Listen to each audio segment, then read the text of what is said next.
ও নিজের সতীত্ব রক্ষার জন্য এত কষ্ট করলাম, সেই দেহটাই কিনা আজ টাকার কাছে বিলিয়ে দিলাম। এমন সময় আমি তাকে বললাম, এখানে বসেন, আর এটা হলো বাথরুম, চাইলে ফ্রেশ হয়ে আসতে পারেন। বৃষ্টিতে প্রায় ভিজে গেছে শরীরের সব কাপড়। যাই, গিয়ে হাত মুখটা ধুয়ে আসি। এই যে দরজাটা খোলেন। কেন? কি কি কি কি হয়েছে? আরে টাওয়ালটা নেওয়ার জন্য। না, লাগবে না। যদি কিছু করে দরজা খুললে? আচ্ছা ঠিক আছে, বলে টাওয়ারটা বিছানার উপরে রেখে আসলাম। কিছুক্ষণ পরই বের হওয়ার শব্দ পেলাম। এই নেন, এগুলো খেয়ে নেন। না, আমি খাবো না এইসব, আমার খিদে নেই। ভয় পাওয়ার কিছুই নেই, আমি ঘুমের ওষুধ আনিনি, আপনাকে চুক্তি করে নিয়ে এসেছি। এখানে ঘুমের ওষুধ খাওয়ানোর কি আছে? আমি একবার তাকিয়ে দেখে নিলাম এখানে সবই ফাস্টফুড খাবার, আর ভাবতে লাগলাম হয়তো বাইরে থেকে আনিয়েছে। আর তিনি তো ঠিকই বলেছে, আমি তো তার সাথে চুক্তিবদ্ধ। তিনি চাইলে আমার সাথে এখন যা ইচ্ছে তাই করতে পারে। এসব ভেবেই দেহ শিউরে উঠল। এই যে তাড়াতাড়ি খেয়ে নিন, আমার সময় নষ্ট হচ্ছে। আর সারা রাতের জন্য আপনার এগুলো খাওয়া উচিত, খালি পেটে কষ্ট হবে। একটা চিকেন ফ্রাই নিলাম, না খেলে কষ্ট পেতে হবে।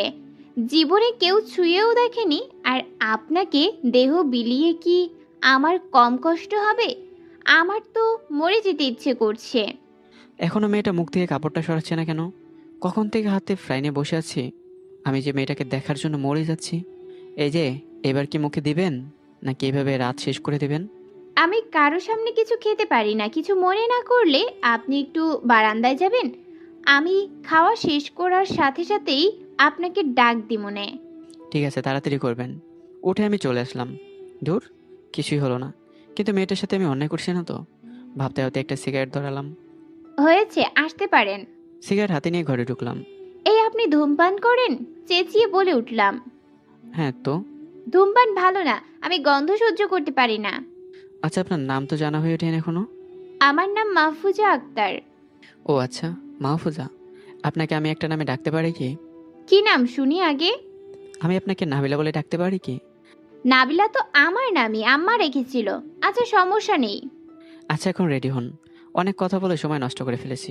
দেখুন, এমনিতে 11টা বেজে গেছে। কি করতে হবে, কিভাবে রেডি হতে হয়, আমি তো জানি না। দাঁড়ান, আমি শিখিয়ে দিচ্ছি। বলে ওর মুখ থেকে পর্দাটা ধরে দিলাম এক টান। পুরো ঘর জুড়ে নীরবতা। আমি অপলক দৃষ্টিতে তাকিয়ে আছি। মনে হচ্ছে বাকরুদ্ধ হয়ে গেছে। মেয়েটার চোখ দুটো ফ্লোরে এমনভাবে আটকে রেখেছে, দেখে যেন আমার হিংসা হচ্ছে আরো। এত সুন্দর মায়া ভরা মুখ, তার চোখ দুটো আমার চোখে রাখলে কি হয়? আমার চোখের দিকে তাকান। আমি সরাসরি কোনো পুরুষের চোখে তাকাই না। আমি আপনাকে তাকাতে বলেছি, তাকাবেন মানে তাকাবেন। জি। এখন হাত বাড়ান। কেন কেন? দিতে বলেছি দেন, বেশি কথা আমার পছন্দ না। হ্যাঁ, দিচ্ছি। এটা আপনার জন্য। কি এটা? খুলে দেখুন। কাজ শেষ করার আগেই টাকা? কাজ শেষ হয়ে গেছে, এখন তাড়াতাড়ি রেডি হন, বলে আসতে লাগলাম বারান্দাতে। কাজ তো শুরুই হয়নি, শেষ হলো কিভাবে? ছাদের গায়ে দাগ লাগাতে নেই। বারান্দায় একটা সাদা গোলাপ ফুটেছে। গোলাপটার সৌন্দর্য আর গন্ধ আমার মনে ধরছে না।